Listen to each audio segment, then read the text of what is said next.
बिस्मिल्लाहिर्रहमानिर्रहीम। अस्सलामुअलैकुम नाज़रीन, मैं पाकिस्तान से आपका होस्ट मोहम्मद वकास। जितनी भी बहन भाई देख रहे चैनल पर नए, तो उनसे एक रिक्वेस्ट है कि चैनल को लाजमी जो है ना वो सब्सक्राइब कर ले और वीडियो को शेयर करे, कमेंट्स करना बिल्कुल भी नहीं भूलना। और आज की वीडियो में एक बहुत बड़ा जो है ना वो सरप्राइज है आप सब लोगों के लिए, आपकी जमात के लिए और आपके लीडर के लिए। ये तमाम चीजें डिटेल के साथ जो है ना वो डिस्कस होंगी, लेकिन इसके लिए यार आप कमेंट्स किया करें, वीडियो को शेयर किया करें और चैनल को सब्सक्राइब भी किया करें। यार इतनी मेहनत से वीडियो बनाते हैं और आप लोग भी बहुत प्यार करते हैं, आपका भी बहुत बहुत शुक्रिया। और बहुत से लोग जो है वो कतर से, एक भाई मैसेज करते हैं, उनका मुझे नाम जो है ना वो सही तरीके से नहीं आ रहा, भूल गया। और इसके साथ साथ एक भट्टी साहब हैं और भी बहुत से लोग हैं जो मुझे रेगुलर जो है ना वो कमेंट्स करते हैं। जदून टीवी वाले हो गए, जितने भी बहन भाई कमेंट्स करते हैं, आप सबको मेरा सलाम है। तो चलते हैं नाज़रीन अपने टॉपिक की तरफ। तो यार आज मैंने पीछे ये वाला कंप्यूटर ऑन किया है और ये पीछे वाला ये कंप्यूटर पड़ा है बंद, इसका पासवर्ड भूल गया है, पता नहीं क्या है इसका। फिर जो कुछ करना है करते हैं, लेकिन इसके पीछे मैंने आज थोड़ा बाबा जी की जो पिक्चर है वो आपको क्या है वो शो की हुई है।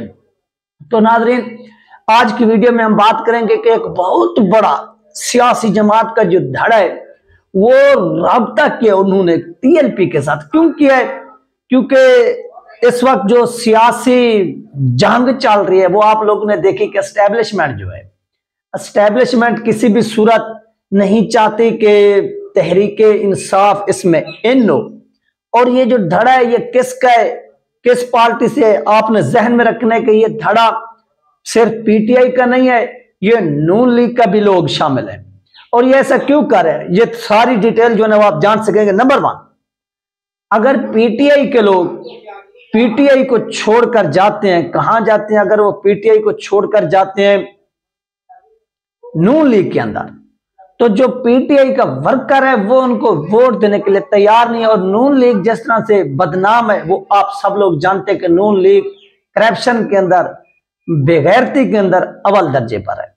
तो इस तरह उनकी सियासत का जनाजा निकलते, या तो उनको सियासत छोड़नी पड़ रही है या उधर जाते हैं तो सियासत का जनाजा निकलता है, दो चीजें बाकी। तो वो बड़ी सोच विचार के बाद जो एक बहुत बड़े सियासी लोग हैं जो सियासी मैदान में क्या करते हैं, खुद को अपना लूहा मनवाते हैं। इलाके के अंदर उनका काफी असर रसूख है। पाकिस्तान के अंदर आपको पता है कि सियासी जागीरदारी चलती है, ये सारा जो है ना वो सिस्टम जो है वो चल रहा है। तो इस वक्त जो सबसे बड़ा उनके लिए इश्यू बना हुआ है कि वो नून लीग में किस तरह से जाएं, कैसे जाएं, किस मुंह से जाएं और फिर किस मुंह से जाकर ग्राउंड के अंदर, यानी ग्राउंड से मुराद यानी अवाम के दरमियान जाकर वोट फिर मांगे, वोट की भीख किस तरह से मांगे।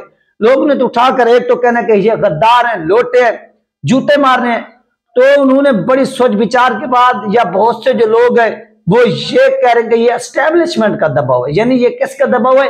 एस्टेब्लिशमेंट का दबाव है कि वो अगर उधर नहीं जाना चाहते, किधर? अगर वो नून लीग में नहीं जाना चाहते, अगर वो पीपल पार्टी में नहीं जाना चाहते, तो वो टीएलपी में चले जाए। ये बहुत से लोग कह रहे हैं। तो इसके ऊपर याद रखिए कि टीएलपी में जाने के लिए कभी भी एस्टेब्लिशमेंट उन सियासी लोगों के ऊपर दबाव नहीं डालेगी। एस्टेब्लिशमेंट ने जो दबाव डालना है वो दो पार्टियों के लिए डालना है, और एक तीसरी पार्टी भी है जिसका नाम है काफ लीग। उधर काम ऐसे समझ लें, दो पार्टियां, और तीसरी और चौथी जो पार्टी है वो है इस्तेहकाम पाकिस्तान पार्टी, जिसके सरबराह जो है वो पैटर्न इन चीफ बने हुए हैं जनाब जहांगीर तरीन साहब और अलीम खान। ये दो बड़े बने हुए हैं उन पार्टी के सरबराह।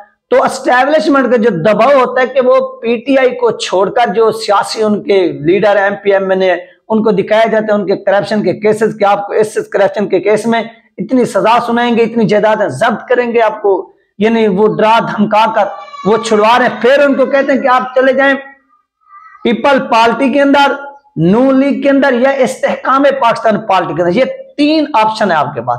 अगर वो उधर जाते हैं तो उनकी सियासत का जनाजा निकलता है। एस्टेब्लिशमेंट ये दबाव नहीं डाल रही कि आप लोग चले जाएं कहां, आप लोग चले जाएं तहरीके लबैक के अंदर।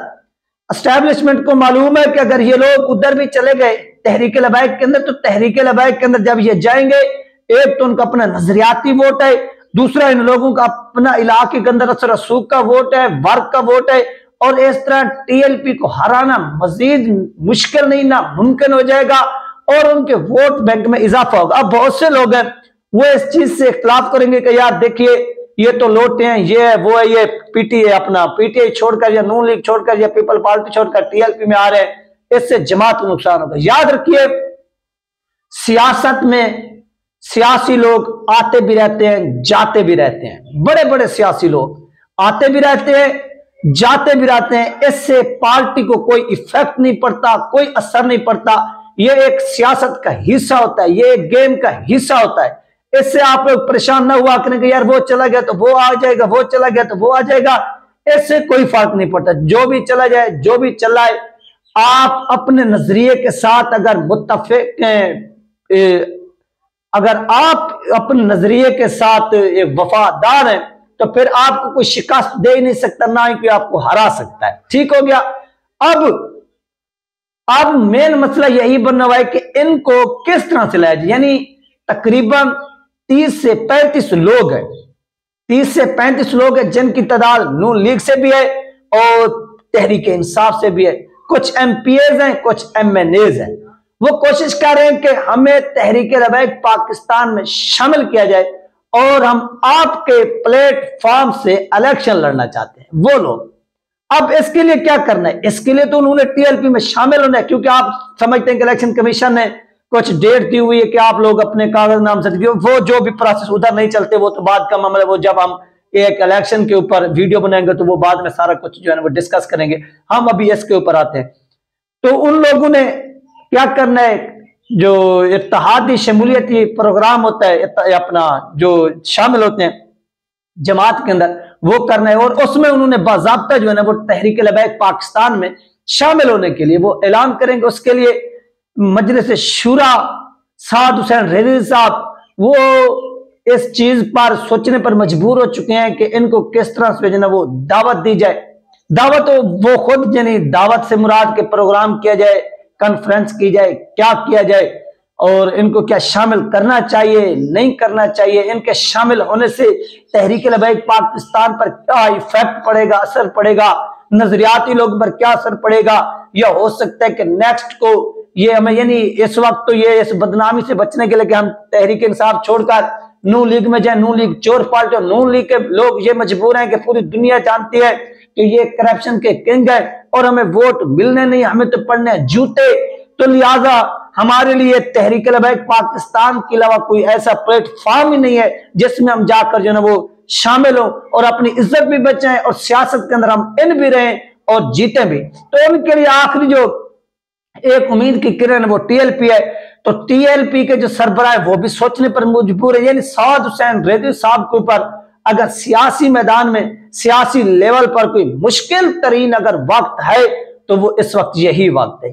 और ये उनके लिए एक ऐसा समझ लें कि बहुत ही मुश्किल फैसला है कि वो इसके ऊपर क्या फैसला करते हैं। याद रखिए कि इन लोगों के आने से पार्टी मजबूत होगी, पार्टी वीक नहीं होगी। बहुत से लोग हैं वो क्वेश्चन तो उठा रहे हैं यार ये शामिल होंगे तो इससे हमारी पार्टी के ऊपर असर पड़ेगा या ये होगा या वो होगा।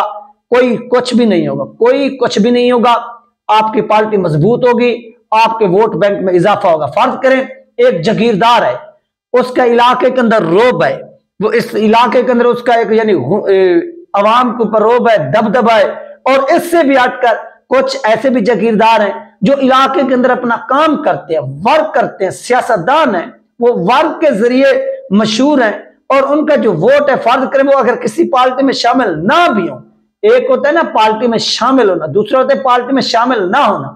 अगर वो उस पार्टी के अंदर शामिल भी ना हो, वो आजाद हैसियत से भी अगर इलेक्शन में हिस्सा लेना, सिर्फ आजाद हैसियत से भी, तो वो जीत सकते हैं, जीत की पोजीशन में होते हैं और जीत भी जाते हैं। अगर वो लोग आपकी पार्टी के अंदर आएंगे तो आपकी पार्टी मजबूत होगी और आपके लोग भी उसको वोट देंगे, उसका अपना भी वोट होगा, इस तरह वो जीत जाएगा। इससे आप लोगों को फायदा। लिहाजा आप अगर सियासी इख्तिलाफात रखते भी हैं तो रखिए, लेकिन इसको बुरा मत मानिएगा और जानिएगा। और इस तरह से लोग आते भी रहते हैं जाते भी रहते हैं पार्टियों के अंदर, और आप लोग ने बिल्कुल भी जो है ना वो परेशान नहीं होना, बल्कि इनको वेलकम करना है। और ये साद हुसैन रेज़ी साहब के ऊपर है कि वो कब जो है ना वो ऐलान करते हैं और उनको अपनी पार्टी में वेलकम करते हैं, वेलकम कहते हैं। ये तमाम चीजें जैसे भी सामने आएंगे आप लोगों के साथ शेयर कर दी जाएगी। अपना ख्याल रखिएगा, मुझे दुआ में याद रखिएगा। मिलते हैं नेक्स्ट वीडियो में। अल्लाह हाफिज।